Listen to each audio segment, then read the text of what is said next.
I need to engage on this being, frankly, just a mistake. It's not just a mistake; it's a big mistake. My oversight was important, Hmm. particularly in capturing like Yeah. the endpoint of interest just being Yeah. numerically present Yeah. in table three. Yeah, it's like a Yeah. no-brainer's no-brainer. Hmm.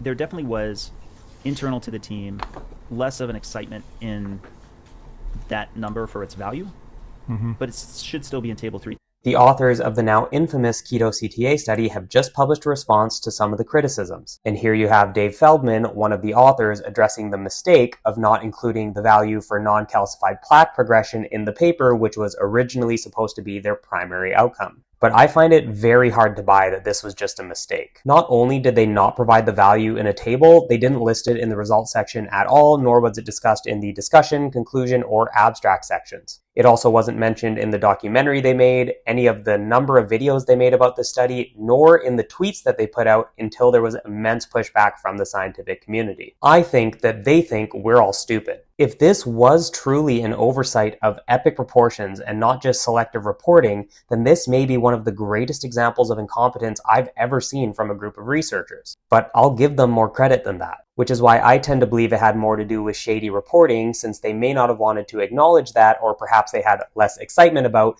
the fact that the keto dieters with high LDL cholesterol levels in this study had about 4 times the progression of non-calcified plaque compared to other healthy populations. That's not good news for anyone with a pro-keto ideology. But to end on a more positive note, they do at least acknowledge that their results are compatible with ApoB playing a causal role in atherosclerosis. But as you can see in these comments from one of the authors, Nick Norwitz, who has now blocked many of us who criticize the study, there's still very murky messaging about ApoB's role here. For example, this headline could very easily be interpreted as though ApoB is not an important factor here. And you'll notice that the authors continuously stop short of saying that ApoB is a well-established cause of atherosclerotic cardiovascular disease, which is the consensus.